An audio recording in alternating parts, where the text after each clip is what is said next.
Yeah. Oh, I hope you said no shit. Because we were. Yeah, it's just like, oh my gosh. Still, it brings up, yeah, that could be the 3 points, or that could be the 2 points that keeps us out. Just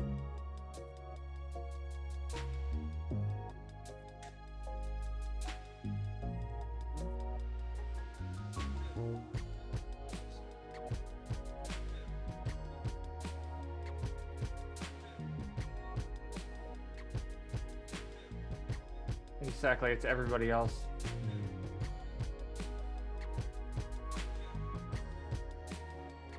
Oh God.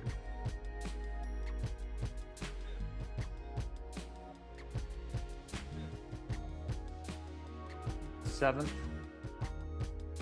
Yeah, I'm looking at it now. Yeah, we got Colorado after New Mexico at home. And then we go away to an Eastern Conference opponent against Charleston Battery.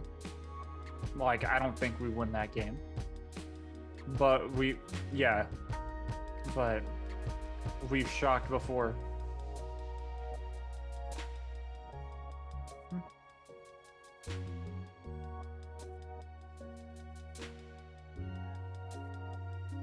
Oh wow. If we come in there with beating New Mexico and beating Colorado at home, then maybe. Because then that would give us extra motivation to play against Louisville City and see if we can't just get a draw on October 1st.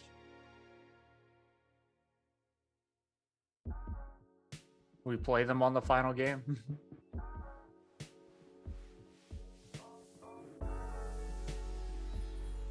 Well, we can throw Orange County to the curb for a second because we all know they're focused on one thing, and that's saving their frickin' stadium. So the players, yeah, that was a crazy update. It's like it looked like things were going good, and then now it's back to south. I can bring it up on Twitter.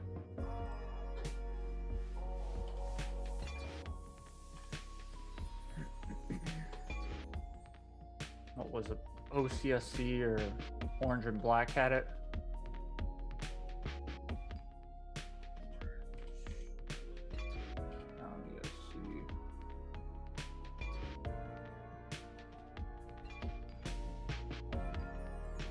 Yep, because they played last night, so they got some match highlights from that. And then the club stadium.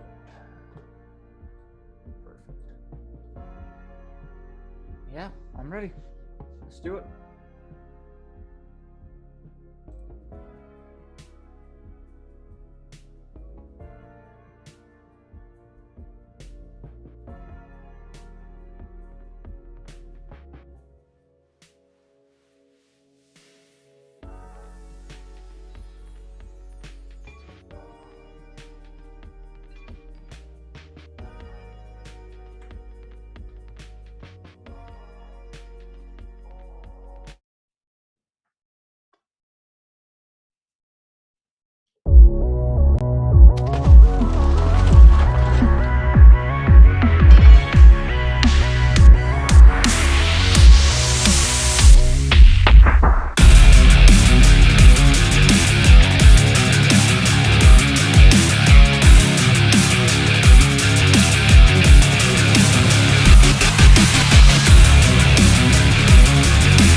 Afternoon, good evening, or whatever time you're listening to us.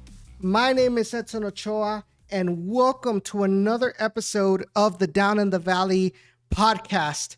We've got a lot of talk about today. Obviously, we've got the last night's RGVFC victory over El Paso Locomotive. We'll talk about, just real quickly what our thoughts were on this game, what we see in the next couple of games, how important it is to maintain this performance consistently, especially with the fact, how the outlook is going to be to try to find a playoff spot in this last stretch of the 2022 USL Championship season. We're also going to be giving an update on everything that's going on with Orange County SC. We've already talked about why it's important to pay attention to this situation between Orange County SC and LA Galaxy 2/MLS. And also, we're going to be giving our predictions about this Saturday's match at home. The Toros are finally back at home after a long hiatus. They're back at HB Park, and they will be taking on New Mexico United to continue their good run of form. Just like every week, I'm not alone. I've got with me my good friend and co-host Jacob Young. Jacob, how you doing? I'm doing fantastic, especially after a Toros victory. So, yeah, looking forward to talking about that and talking some soccer because, I mean, hey, for once in a while, it's actually a positive time to be a Toros fan. And, hey, we're looking pretty good. So I want to give a shout out right now to Ray, South Texas Border Sports, who is watching right now on YouTube. And of course, Jorge Peña Jr. Watching us through Facebook Live. I want to invite y'all to be sure to, if you guys miss any part, be sure to check out the audio version on Spotify, Google Podcasts, Apple Podcasts, Stitcher, and Anchor FM. And if you're listening through the podcast version, we go live every Wednesday or Thursday, depending on if there's a weekday match or not, on our YouTube channel, youtube.com/Down in the Valley. So let's go ahead and start this episode. So, Jacob, we were talking right now about the update that's going on with the City of Irvine and Orange County SC. 2 days ago, if not yesterday, Orange County SC released a statement giving an update of what's going on with the situation. Just a quick recap. LA Galaxy is going under the table, or was going under the table, negotiating with the City of Irvine to evict Cal United Strikers and Orange County SC away from Championship Stadium and make it for an exclusive use for LA Galaxy 2, also known as Los Dos of USL Championship, reportedly soon to be moving to MLS Next Pro. So the last time we talked about it, I think it was like a month ago or 3 weeks ago, there was a city council meeting where Orange County fans kind of protested and let their voices know that they weren't going to put up with this. The actual agenda item was actually removed from the agenda related to LA Galaxy's proposal. And I mentioned it, I think, that week, in both here on Down in the Valley and as well as in the Striker Texas podcast. I said, it seems to me like the only reason the City of Irvine removed the agenda item was to kind of wait and see and hope that the fans would forget about the situation and allow AEG to kind of continue negotiations under the table and kind of catch Orange County out of the blue again. And there is actually an update. Jacob, what was the club's statement? Yeah, statement, of course, released on September 7th, 2022, 9:58 a.m. This is exactly what Orange County said on their website on Saturday. Orange County Soccer Club will host LA Galaxy 2 in a sold-out championship soccer stadium, what is expected to be the largest crowd in club history. As is now well known, LA Galaxy have been working closely with officials in the city of Irvine since at least April around a plan that would see us evicted from our home stadium of 5 years and the city that has been our home in the last decade. Mm-hmm. At a time during which OCSC representatives believed we were having good faith discussions with the city of Irvine about extending our MOU, winning the city stadium management RFP and continuing to play at the stadium. We now know that detailed negotiations to give LA Galaxy exclusive use of the facility were ongoing with city staff. Those discussions even included working with the MLS club staff on wording for the city council agenda, which was to be heard on August 9th before the item was abruptly pulled from the agenda.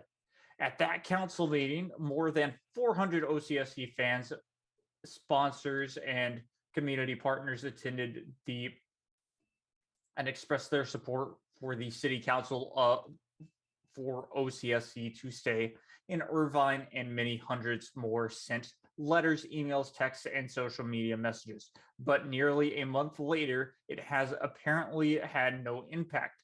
To date, despite multiple requests to meet and for the city to provide clarity and certainly about its intent to allow OCSC to continue to play its games in Irvine, OCSC has only received a single formal communication from the city. On Friday, September 2nd, city manager Oliver Chai, in his first direct communication with us in months, shared via email that he can't guarantee the stadium will be available for OC soccer clubs' use for the 2023 season. We have tried and failed to get clarification from the city council as to whether the above message is the official policy of the city of Irvine. So we now have to assume that unless we hear from the city council soon, the city of Irvine has made the determination that our days at the stadium are numbered. The time has now come for the city of Irvine council to make a final decision to whether OCSC will be provided with the clarity and certainty it needs to operate at Championship Soccer Stadium next season and beyond or not. We need to know now in order to plan for the 2023 USL season. And then it goes on to talk about the next city council meeting for them is September 13th at 4 p.m.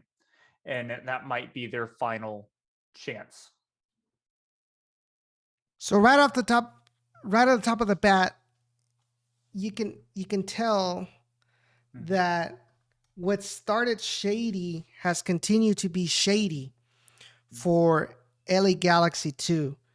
I think it was blatantly obvious that money was going to help persuade the city of Irvine. I mean, it's still not too late, but what it goes to show, like, despite all the support for Orange County SC from fans, not only in Orange County, but around the United States and even abroad, we talked about how their affiliate, the Rangers from Scotland, actually made their presence known in this meeting, that this wasn't a correct call. And despite that, it seems like MLS money is about to kind of get away with it. Another really embarrassing situation in American soccer. There's also the proposal as well that that Championship Stadium would be home for the World Cup in 2026 as a training facility for any national teams that are going to be participating in the World Cup that will be playing in Los Angeles.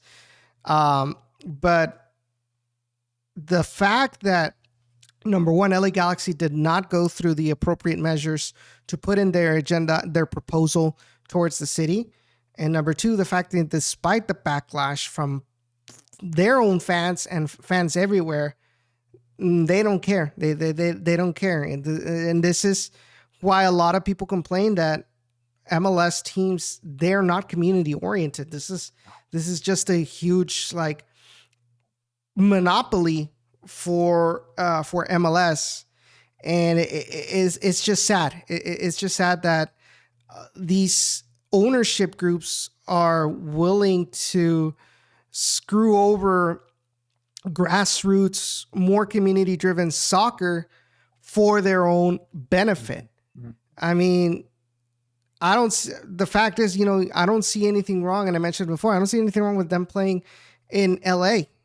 you know, there is no need. There's no need to take over a stadium from a club that has been there for many, many years. Not only that, now, okay, let's say if they do want to, let's say they're really interested in getting a lease to Championship Stadium.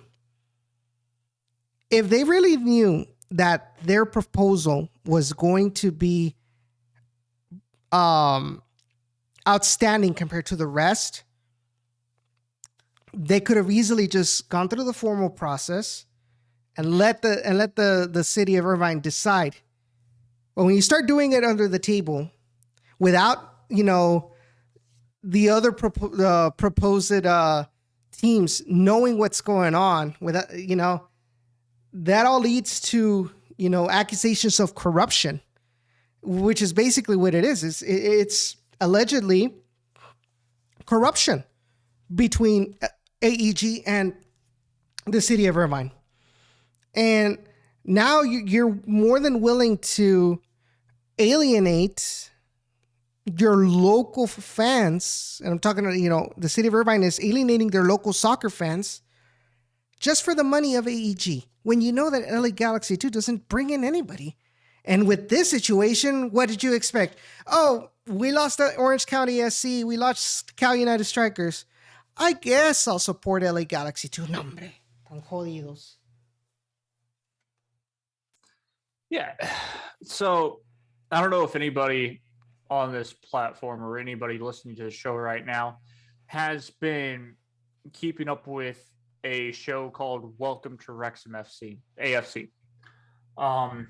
That's the club in Wales owned by Rob McElhenney and Ryan Reynolds. This will make sense in a second here. Well, I just watched their most recent video, and it was all about the race course, which is their stadium up in Wales. Well, there were really one sketchy businessman who decided to try and own the club. He thought in the wake of this big boom that their city had in Wrexham, that it was prime real estate for the stadium to be owned by him so that he could end up bulldozing the stadium and making housing. And he took it away from the club because at the time the club was, they were on their way down anyway because they were broke. So it was already a problem. So they needed the money. So they said, yes, you can own the stadium so that we can at least have an opportunity to still stay there. No, he had all intentions of basically making it into a real estate place. So my point with all that is that's how this sounds with LA Galaxy. It's just like, do they even really want the stadium? It doesn't really seem like it. In the end, who the heck knows what's going to happen to it? That's the thing. They want to monopolize the market. Mm-hmm. That's basically what it is. Mm-hmm. You knew right off this is an ego boost for AEG and Don Garber / MLS that to control as much market as possible. Doesn't matter if there's already a lower league team there that is relatively successful. Mm-hmm. I mean, they have an avid fan base. They have a really nice stadium. They're not full owners of it, but it's a decent stadium for D2. Mm-hmm. And they just won a championship last season. And now you want to take it away for a 2 team. Like, yeah. Really? That's not going to win you any favors. But this isn't about favors. It's about money. Mm-hmm. It's about money. So it's a shame. And I hope that we as USL fans can know more about the situation. Try to see the signs if anything similar happens in any of our markets, whether it's here in the Valley, San Antonio, El Paso, Austin, anywhere in the United States. I think it already happened in Austin, though. Yeah, well. I mean, it was tough to begin with. They didn't want anything to try and happen like that. And then, of course, well, sadly, Austin Bold went bankrupt because they also didn't want any help. So, yeah. Yeah, but I mean, that was a whole situation. Yeah, exactly. Yeah, but I feel for the Orange County SC fans, and I hope that we get good news at the end of this soap opera that Don Garber's trying to, or at least AEG's trying to instill.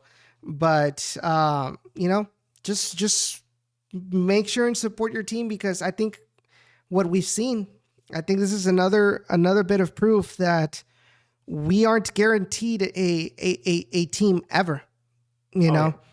This team, the team that we support, whether it's the Toros or any other team, it could be gone at any day here in America, especially in lower league soccer. It could disappear at any moment without a moment's notice, and now you're left with nothing. So we'll try to keep updates on the situation on our social media at Down in the RGV on Twitter, Facebook, Instagram, and TikTok, and on our personal accounts. Just like I said, we just wanted to give an update on a situation that we talked about before because of how important it is, and we've already mentioned how it is. So looking at some of the comments here on YouTube. We've got Harry. He says, congratulations to RGV on finishing second in Copa Tejas. Thank you. I really was not expecting to be second out of third, but we'll take what we can at this point. He says, it's all about the money, like we mentioned, not about what's best for the community. And it's impacting 3 leagues, USL, NISA, and USL Super League, for a reserve league, like we talked about. South Texas Border Sports Ray says, Edson, can you only imagine if La Selección del Valle tried to do this with the Toros, since who claims to be friends with ownership? Yeah, I don't think it's going to happen. You cannot compare the financial power of AEG, LA Galaxy, MLS to La Selección del Valle. And I'm not going to go into more details about that, because then he's going to start trying to defame me in his show. Pa que le buscamos? Harry says, it's not about local community. It's about moving LA Galaxy footprint, since you're losing ground to LAFC. Yep. We also talked about that. Glad you guys are back live, Edson and Jacob. Thank you, Harry. And welcome back. Welcome back to the live show. Mike says, vamos Toros. All right. So any final thoughts on this situation? On that situation, no, I mean, I hope that their stadium stays, and I hope that LA Galaxy do fall with that. I've never liked them. I've never liked the club. It's classic. Of course, it's not a money laundering scheme, but that's what I just thought of right now. But it's just classic big bro trying to destroy the little kid. Big bully trying to destroy the little guy. And it sucks. And we've seen it happen so many different times. Whether or not it's in sports like this, it makes me a little upset. Definitely does. It definitely gets my blood pressure going, or blood boil, because it should never, ever, ever happen. Yet it happens not only in the US, but all around the world. And it happened with a motorsport company that I love. Of course, NASCAR being taken over by a corrupt system, or a corrupt video game system. Let me put it that way. Motorsport games, it's a whole different story, but it goes back with it because it's just people trying to make money in the end. That's it. Yeah, let's not get started about that game was just dead on arrival. Unfortunately, I was so looking forward to it from the original trailers, but it was basically a scam, which is a shame for the fans of NASCAR. So Ray says, nice Suarez poster. Thank you, thank you. And Harry says, stadium is gone. Unfortunately, will be interesting to see what OCSE does next. Well, until there is official confirmation, I don't think that OCSE fans should lose their hope. But I mean, even they said it themselves. They said it's probably our last try on the 14th. Not to mention, most likely it's probably gone, so we need to start to look elsewhere. They did say that in the release. You got to prepare, obviously. Yeah, you got to prepare. That's the thing. And if you have to prepare for the worst, then they will. Yeah. So, okay. So let's go ahead and come back to the Rio Grande Valley, or at least to the state of Texas. And let's talk about our Toros. So last night, RGVFC traveled to Southwest University Park to take on the El Paso Locomotive. Now, El Paso Locomotive really was they were kind of iffy as far as the momentum is concerned. Yeah, they did defeat Phoenix Rising, a team we lost to last week. But they outside of that, they hadn't been getting negative results. And speaking with Joe Rodriguez of the Striker, who covers El Paso, he was feeling really pessimistic about El Paso, about their performances, about even their, and you'd be surprised, but even their chances of making the playoffs. You have to remember that El Paso Locomotive does have 2-3 games less to this season compared to the rest of the Western Conference. Yep. So I mean, they are currently still in playoff position with 40 points, but those 2-3 games really puts them at a disadvantage compared to others below them, like I said, Monterey Bay, or even us, the RGVFC Toros. But so I did want to bring this up because you mentioned it before we went live, Jacob. The fact that this team has had positive results overall, including this one last night. They've had positive results at baseball stadiums. Mm-hmm. So we were discussing it. So we played against Las Vegas. Oops. We're live, people. We've had positive results against Las Vegas Lights at Cashman Field. We obviously had this victory against El Paso at Southwest University Park.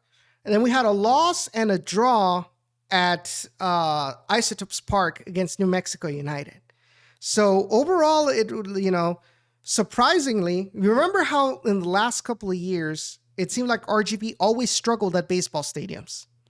And now it seems like they feel so comfortable playing at a baseball stadium, considering the fact that HEB Park is one of the biggest fields in the whole USL Championship.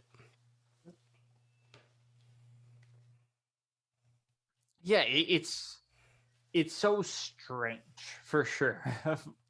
But I mean, it goes back to what Wilmer's said and what Wilmer's preached as well, is his tactics with the high pressure situation. It benefits smaller fields because they don't have to run as much. And well, with 11 men on a smaller field, it feels a lot. You can cover a lot more ground is what I'm trying to say. And so, yeah, that's a good way of looking at it. And it's just, I'm glad that it's happening for sure. Cause I mean, last year we weren't getting 3 points. So it's just very good of where they're at. Yeah, definitely. So RGB, basically they played this game, the typical with the high pressure against El Paso Locomotive. You knew right off the back that was going to happen. What we weren't expecting was the fact that RGV would have better opportunities, bigger chances on goal compared to El Paso Locomotive. There was a shot by, I think it was it Fieldberg or was it Ricky? It was Rick. No, yeah, it was Ricky. It was a shot by Ricky that ends up hitting the post. Yeah. There was a in that same play, Ricky kind of shoots it wide right in front of goal. And talking to some people, some fans that were watching the game, a lot of people were saying that we could have easily been at least 2-0 in the first half, which is, I think, the only game at Southwest University Park that had a similar feel to it. I don't know if you remember. I think it was I think it was last year, because it was when we had Rodrigo Lopez and all of that, when RGVFC drove El Paso insane. That Mark Lowry, like, you could see the visible confusion in his face. Like, it was that bad how much RGV had dominated their game. And what happened? The second half, it all fell apart, and RGV ends up losing that game. Thank you, Camden Riley.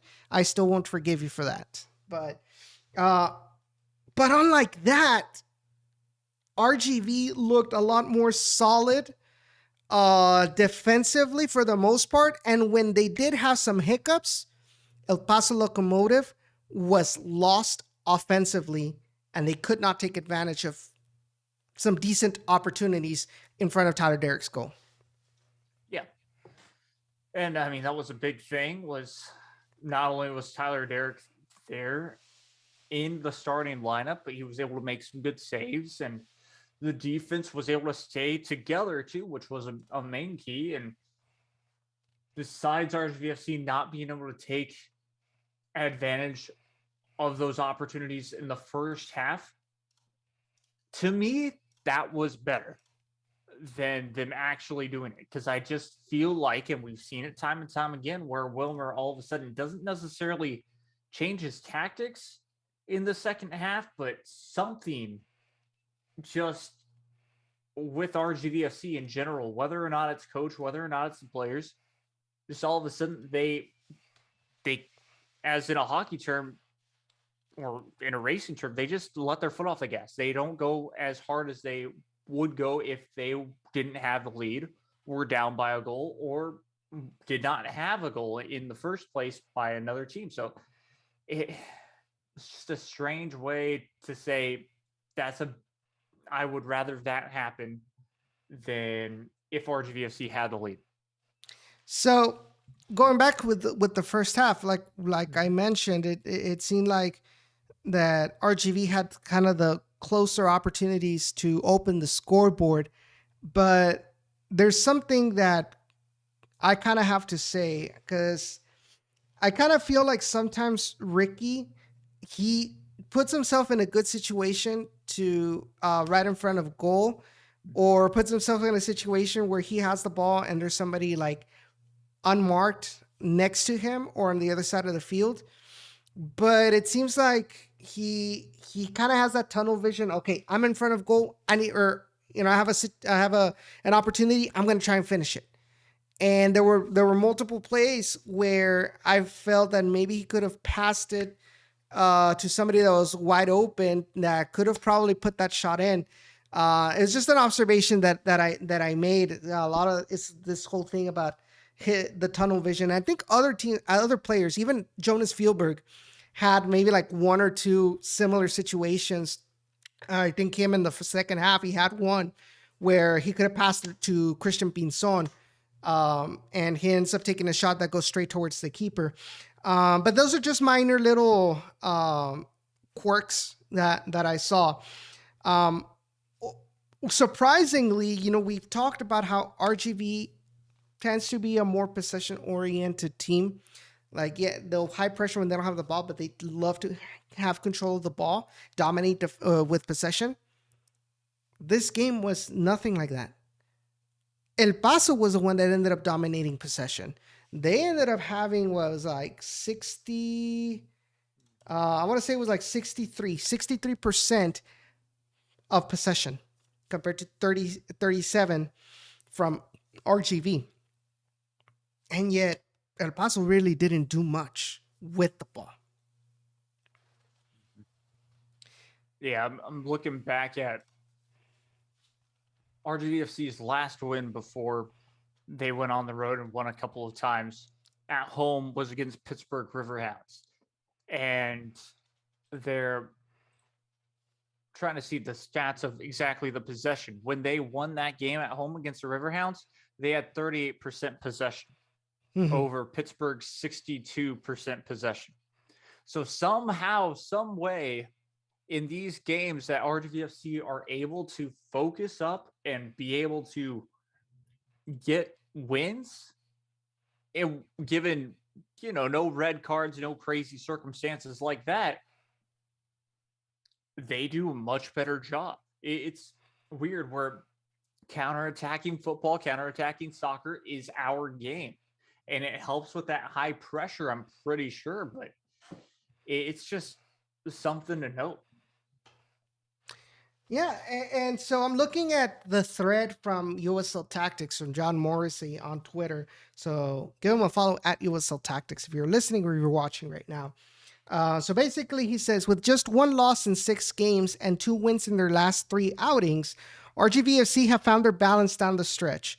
Facing an El Paso side employing pacey wingers to stretch the high press, the Toros committed to an aggressive system where Emilio Icaza was allowed to press high. He and Ricky Reese are the central tandem here, denying El Paso's normal ground-based style. To the Locomotive's credit, they break off a long ball, and Eder Borelli is delightful underlapping from there. His intelligence drove a lot of the team's chances past the press, which is correct.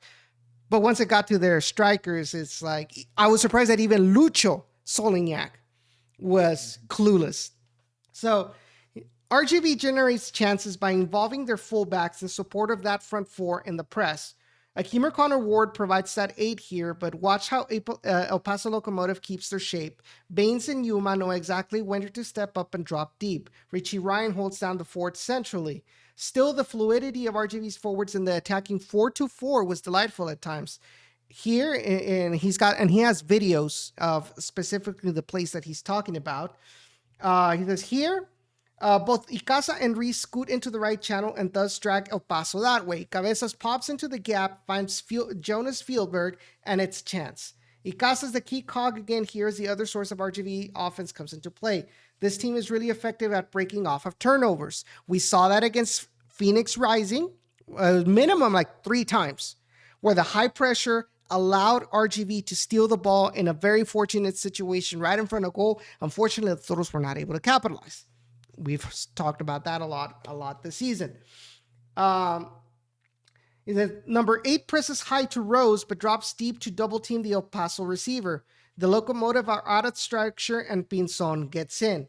El Paso's fullback height really comes into play above. That stylistic tenet supercharges the side in the final third, but it leaves them with only central passing options here and gives Pinzon the room after the turnover. So it seemed like El Paso kind of fell into their own trap of falling into that pressure. You have to remind yourself that El Paso has that pressure of they need to win, they need to play well, and they really need to qualify into the playoffs. They have, whether they want to or not, they're going to be comparing what Mark Lowry did to what John Hutchinson is doing right now. You started to see some El Paso fans kind of voicing their displeasure of John Hutchinson and the team's performance this season. And obviously they're different play styles. So I know Joe said that they kind of never wanted to touch that situation with a 10-foot pole of saying that there's pressure within the locker room for the Locomotive, but I think that was going on because as time went on and El Paso could not score, they started bringing more players up. They started bringing players up in the attack, and that only bunched everybody together because you have limited space with the narrow field, and now you're starting to bunch up people, so like they don't know where to go. So you bunch up people on the top, you leave yourself with 2-3 defenders out in the back, and you've got a huge void between your 2 lines. And that's where Emilio Icaza would be at to whenever the defenders would steal the ball away, he would receive there, and that's where the counterattacks happened. So it was, I think it was a good analysis by Wilmer, and I know I have dogged him many times this season, but I think overall tactically, he was able to get the Toros in a situation to, one, not fall into desperation, which we'd seen from the Toros before. Number two, be able to maintain the concentration from their players for the 90 plus minutes. And I think that all of that also has to do with, or most of it has to do as well with getting Tyler Derrick back underneath the pipes.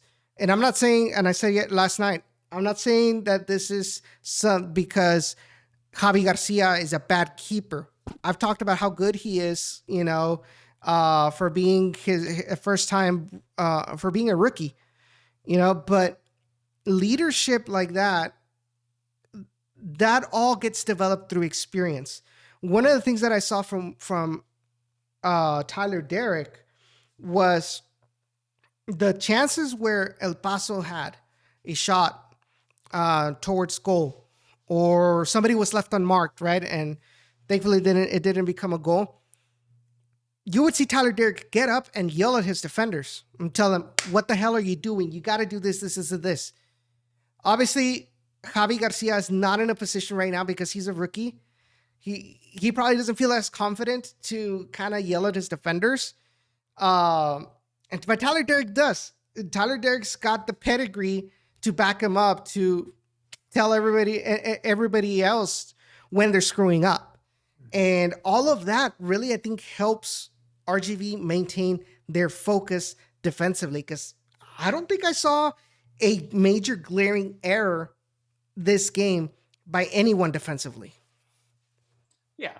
And that's what we want to see. And I'm glad that Tyler Derrick, as well as just the defensive team in general, were able to keep everybody in check from just having that chemistry too in practice and bringing it out onto the field in a hostile environment. Remember, this is one of the toughest environments compared to New Mexico United, compared to San Antonio, when San Antonio actually has a good crowd and not a bunch of empty red seats, just like a bunch of empty orange seats. Don't worry, I'm taking a dig at myself, San Antonio or at our own team, San Antonio fans.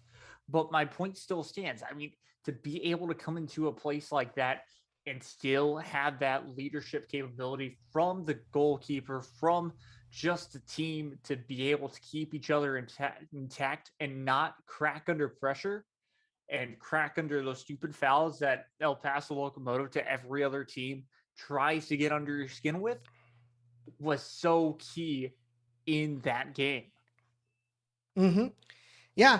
And then in the 71st minute, that's when RGB is finally able to crack open the defense. Once again, pressure up high in the middle. You see Akeem O'Connor Ward leave his position from out wide, come in more centrally towards, I want to say that was Zacarias. That was Zacarias that he took the ball away from. Like he really came in and pointed the ball away from Zacarias from behind. Like, there was no foul, obviously, but he was able to kind of catch Zacarias asleep, intercept that ball right at the middle circle. Frank Lopez opens it up towards Ricky. And this is what I was saying, guys, about Ricky in the first half. Usually him and even any other attacker, you find yourself inside the box, right in front of goal. Even if you're a little bit wide from the mouth of the goal, a lot of the times these attackers try to go for it themselves, try to take the shot from there. This time, Ricky was aware of his surroundings, saw that Frank Lopez was coming in through the middle, unmarked by the El Paso defenders. There was an alley open for the ball to go through comfortably towards Frank Lopez. He gives that pass back towards Frank, and Frank is able to put it into the back of the net. That is good situational awareness from Ricky. And then the second goal it happened a couple of minutes later. and I think once again that this one was actually off of a counterattack, right? El Paso had I think they had, what is it, a corner kick in their favor. RGV clears it out, and then Frank Lopez sends a long ball over to Pinzon. Pinzon is alone. There's nobody to help him against two defenders. And Pinzon was able to sneak past both defenders in front of him and deflect the ball into the back of the net away from Newton. I thought that was just a mind-blowing individual play by Christian Pinzon, and you start to see that quality that Pinzon has with the ball in his feet. Mm-hmm. Yeah, exactly. It's just it's nice. Pinzon has been such a key player, and just being able to make those types of moves and helping out this team, a playmaker as well, is something that this team missed, I think, from the first half of this season. And I think we talked about some of this last season too, Edson, where all of a sudden this team, not only did they connect, but we finally have our team that we were supposed to have from week 1, week 2, maybe 4 weeks in, like a month in. We were supposed to have our team. But my point is, finally, like Christian Pinzon, just it's insane how much we finally have this perfect line almost. I know that they can't start every single game, considering it's going to be midweek matches sometimes and then a Saturday match. But to have chemistry that we know works and that skill is perfect. Yeah, I mean, how much time did we waste? Yep. Waiting for players to come, having to try to make Frank Gaviria and Adolfo Hernandez try to work with this team when it was obvious that it wasn't going to work. Now you bring in Jonas Fieldberg, you bring in Christian Pinzon, you bring in Akeem O'Connor-Ward, and you start seeing improvements that have helped this team be a little bit more consistent and make improvements in needed areas, in chance creation, in finishing, in defending out on the wings. We knew right off the bat, and I need to bring this up because you mentioned in preseason that Ricky Reese and Jonathan Ricketts were going to be roster fillers this season for the Toros. Mm-hmm. Do you backtrack on that statement now? I'm more than happy to be wrong. More than happy. I think this is what this podcast has been based on. Edson, is prove us wrong. We want to be proven wrong. Right now, we're literally on our freaking, whether or not we're on our sofas in your background or whether we're on our gaming chairs like we are now, we're half the time, at least for me, I could be talking out of my butt, meaning sometimes I don't believe the things that come out of my mouth. But again, my point is, yes, when we're passionate about this team, when we think that they're doing stuff wrong, and finally all of a sudden we're proven wrong, more than glad, because that means that improvement is happening with this team. And now Jonathan Ricketts being on the field and actually making a play, that's perfect. That's perfect. He's coming to his own, because at the times it didn't look like he was. Yeah, and not only that, it's like, so you get given information that, oh, Luka Malasevich, he's a good player, he's been killing it in preseason, blah blah blah. You don't have a lot of information to go about with Ricky or with Jonathan. All you know is, well, he's coming from they're coming from the Chattanooga Red Wolves, excuse me, from USL League One. So even I was like, well, maybe they'll be good players, but I don't think they'll be starters right off the bat. And just the fact of the huge disparity when you have a Jonathan Ricketts on the field compared to a Luka Malosevic, how much better Jonathan Ricketts is in the position, it's surprising me as well. And I think that if we could get more players like that have so much potential that is just waiting to be discovered and actually flourish in USL Championship, man, they're more than welcome to come to the Toros. If we could get more players like Jonathan Ricketts and Ricky Reese, and I know Ricky Reese has kind of been a little bit slower to kind of get used to the, I guess I want to say, the play style of Wilmer Cabrera. Maybe there's still some things that maybe he needs to develop more, like we mentioned, try to not fall into that tunnel vision when you're in front of goal and try to look for any other options that'll benefit the team more. But other than that, it's like a lot of the times when you go from one division to the next, it's almost like a shock factor for them because of how different the divisions are. Whereas with Jonathan Ricketts, it's like he looks so comfortable out there playing in USL Championship, and I'm very, very pleased with what these two players have done for this team. So even like in this game against El Paso, like it was hard for a player like Eder Borelli to get some decent space to try to find a teammate.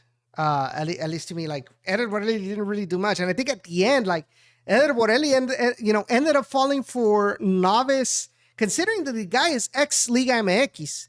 The guy falls into this trap that people with less experience tend to fall on, but not really, players with a lot of experience. And he ended up falling into the trap of getting a dumb yellow card because he thought that Jonathan Ricketts was trying to waste time, which maybe he probably was, and that's what we want. Like, we hate it when it's against us, and we love it when it's in our favor. But that's what RGV needed to cool this match down, to keep that clean sheet and keep that victory, more importantly, at Southwest University Park, which is the first time the Toros have won in El Paso in club history. So historic match indeed last night, got themselves the victory. Now we look forward to the game against New Mexico United this Saturday. New Mexico really is a team that started off well defensively. They're still, I think they're maybe like the fourth best defense in the Western Conference. I was looking at it yesterday. But results-wise, they really haven't been doing as hot as they were earlier in the season. I think they've had, in their last 5 matches, they had a draw against LA Galaxy 2. They lost to Memphis 901, which is a good team. They defeated Monterey Bay. They lost to Colorado Springs, and they lost to El Paso Locomotive 2-1. So momentum is currently, you could say, in RGVFC's favor. Obviously, they're going to be back at home. My question is, will these results that the Toros have had in this away tour, will this help them shake off the rust or their inability to score at HEB Park? That is my biggest question going into this match. Yeah. The only thing that I'd say is midweek match. They're coming off from a midweek match going into Saturday. Let's say they just got back today at a decent time, but still they just got back today. Let's say that. Mm-hmm. You gotta rest up. You're not gonna most likely practice tomorrow because it's also close to a another game day. That's the only worry is how much short amount of time you will have to get ready for the next match. That's the only worry. It does bring so much confidence that you've come into a place that you've never won there before. You win that game. Players that haven't necessarily been doing amazingly, all of a sudden they're shining. You're now in somewhat of a rhythm where you were 3 plays away at Phoenix from making that a different game. You came off of a 5-0 victory at another baseball field.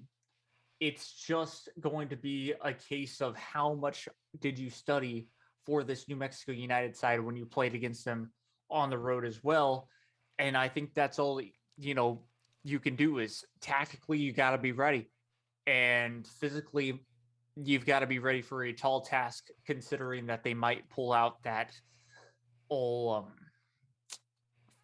full, not full court, but full field press basically against you, just like RGVFC have been doing against other teams. Yeah. And so New Mexico, what they have is, like I mentioned, they're decent defensively. They've only had 31 goals against. They're actually third in that aspect in the Western Conference, behind San Antonio with 22 and behind Sacramento Republic with 29. But now they've got a lot more ground that they have to cover defensively, the New Mexico United. You're going to have the humidity. We've had rain in the last couple of days here in the Rio Grande Valley. There's, I think it's forecasted to be 95 degrees high that day. So you're probably looking at maybe like 93, 92 degrees at come kickoff time. But with the humidity, that's going to take your heat index a little bit higher. So that's probably going to affect New Mexico United. I think with the original question that I mentioned, I feel like this is going to be the game where they're going to prove that they've shaken off that rust that they've had in the last couple of games, where it's like they had all these shots and they weren't able to get any goals. I mean, I think with Pinzon, with Fjulberg on the pitch, with Emilio Icaza kind of finding his play style that benefits the team, with Gringo Torres, being essential out there defensively and offensively, of course. I think this has the potential to be a very positive match for the Toros if they play the cards right and if they maintain the concentration. Because if they're going to be, this is the thing though, I like what I saw against El Paso, but they continue to be consistent with that kind of performances week in and week out? Because it does us no good, especially in the situation we're at right now, to play good 1 week and then the next play kind of crap the bed like they did against Phoenix Rising. You look forward, you look ahead to the matches up. You've got 7 matches left in this season. Yeah. You've got obviously the game against New Mexico at home. You've got a home game against Colorado Springs Switchbacks. They kind of let the foot off their pedal for a while, but it looks like Colorado Springs is starting to catch their groove again and getting positive results. They've had 3 wins, 1 loss, and 1 draw in the last 5 games. Then you have to go and travel to Charleston Battery. Now, Charleston, as I mentioned to you before we went live, Jacob, Charleston hasn't been doing well. So you can see a potential for maybe getting 3 points there at Charleston, because they are currently 12th in the Eastern Conference with only 21 points and a negative 23 goal differential. So they are a very leaky defense. We said the same thing about Atlanta United too, but you have the potential for 3 points there. But then you're going to host Louisville City, a team that has consistently made it to USL Championship finals. They're traditionally a very hard team to beat. Then you travel to Memphis 901. That's another good team in the Eastern Conference. You host Phoenix Rising, and then you host Monterey Bay, who's starting to get some decent results. So there is no room for error anymore for this team. You got to perform your 100% and get yourself some wins if you want to see yourself back in the playoff position. It's not going to be very easy. I just want people to understand that, just because we win, we're not the best team in the world. Just because we lose, we're not the worst team in the world. But we have to understand that our situation right now, we're at a point where our fate is not in our hands anymore. Mm-hmm. It's in other teams and making sure that they don't get results in the next couple of games, and hope we can get the results to catapult us into 7th or 6th place in the Western Conference. If they do, you're going to go into playoffs with great momentum. But it's going to be very difficult. But if you do get these wins against these teams like Memphis, like Louisville, like Colorado, it's going to be huge statement wins that other teams need to take RGV seriously. But we have to take this one step at a time. First, the Toros have to prove that they can play at their best week in and week out. But we'll see what happens. Yep, I mean, it's true. You got to take it one step at a time, but the next 4 weeks are crucial. That means starting with this week, basically, the next 4 games. Let me put it that way. RGVFC need 6 points, 3 points at home against New Mexico United, 3 points at home against Colorado Springs, because we're at home. You should be getting those 3 points no matter what team it is. But yeah, it's going to be difficult against New Mexico United. And then at Charleston Battery, like you said, they're not the best team. Charleston are. So if RGVFC can take advantage of that and end up getting another 3 points, that's 9 right there. And then at home against Louisville City, yes, you'd like 3 points. Most likely it could be a 1-point game at least, but that's 10 points. And that's the biggest thing, because we finish off with 2 home matches, but that's, of course, for a later day. That's for October us to talk about. Mm-hmm. But it's, like you said, so important to get off on the right foot against New Mexico United. You're able to do that. It feels like the whole world is your oyster, as they say in SpongeBob. I don't know of a better way to start off a big win streak than to beat at El Paso Locomotive, a team that we struggle here and there with, which is New Mexico United, and then going back home against Colorado Springs. But being able to get off on the right foot there at home against New Mexico is just so key. Everything has to go perfect in a sense, just about. Yeah, definitely. But once we get closer to those dates and we start getting closer to decision day, as they call it in the Premier League, we'll start seeing what combinations, if we're still mathematically eligible or what's the word on the, if we're still not mathematically eliminated by that time, then we can start talking about what combinations are going to be beneficial for us to make it into the playoffs. Now, RGV is not no stranger to that. Remember last season, they had to win their last 4 matches to qualify to the playoffs, and they did just that. Mm-hmm. So, will we see something similar this year again? We'll see what happens, but they have to maintain that consistency. So, Jacob, what's your prediction for this match? Prediction for this match? It's a tough one, but I think RGVFC will be holding that momentum with them, and let's make it another 2-0 night. 2-0 for RGVFC. I'm gonna go. I'm gonna go with the 1-0. I'm gonna go with the 1-0, because I think New Mexico is still difficult to score on for the most part, but RGV is as well. RGV is also difficult to even create chances, still. So my prediction is 1-0. Mike says his prediction is going to be Toros 2-1. Bold prediction, Jacob. Bold prediction. Bold prediction is kind of what we saw at Las Vegas.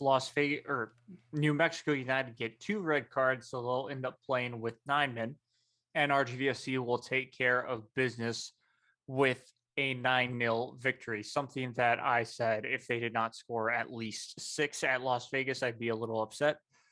Obviously, that was a joke, but yeah, 9-0 RGVFC, goals scored everywhere. No mercy on New Mexico United, on our what's his nickname? Sorry, El Chirise's old team. There we go. Yeah, I think my bold prediction, I'm gonna go with a. I'm gonna go with a 3-0 loss. I think that's gonna be my bold prediction. The Toros are gonna continue to struggle offensively. Somehow they're gonna they're gonna be having a lot of chances, be unable to score, and it's just gonna be a tragedy where in the last 15 minutes, New Mexico United scores 3 on us. Here's the thing. That might not be bold, Edson. That might actually be what happens. That sounds three. Wait. Yes, 3 in the last 15? Okay, last 15. I didn't hear that part. The last 15, I thought you just meant we lose 3-0. No. We struggle to score way too much, and that was like, that's too real. But no, the last 15, yeah, I don't think we get scored 3 straight on in the last 15. That is bold. So Mike says bold prediction 4-2 RGV. So we'll see who's correct. But guys, that's gonna be it for this week's episode of the Down in the Valley. Thank you so much for tuning in live on YouTube. Thank you so much for listening to the audio podcast on I can't say English today. On Stitcher, Spotify, Anchor FM, Google Podcasts, Apple Podcasts, TuneIn Radio. If you guys like what you saw, give this video a like. Rate the podcast on your favorite podcasting platform. Be sure to follow us on all our social media at Down on the RGV, Twitter, podcast, Instagram, TikTok. Follow me in my personal account, eochoa_8 on Twitter and on Instagram. Jacob, where can they find you at? You can find me on Twitter at JacobYoung456. Mm-hmm. YouTube, if you'd like to see some content, at The Overreacted Gamer. And Twitch at the moment at The Overreacted Gamer. But I would suggest stay tuned on my Twitter for maybe a special announcement soon. Ooh, now you're gonna be what's the word I'm looking for? Now you're gonna leave us with a cliffhanger, bro. Mm-hmm. But guys, we'll see each other next week. I have to prepare for the Striker Texas podcast right now. So we'll see each other on Saturday. Hopefully the Toros get another 3 points at home. And we'll see each other next week in the next episode of the Down in the Valley podcast. Take care, and y'all have a good night.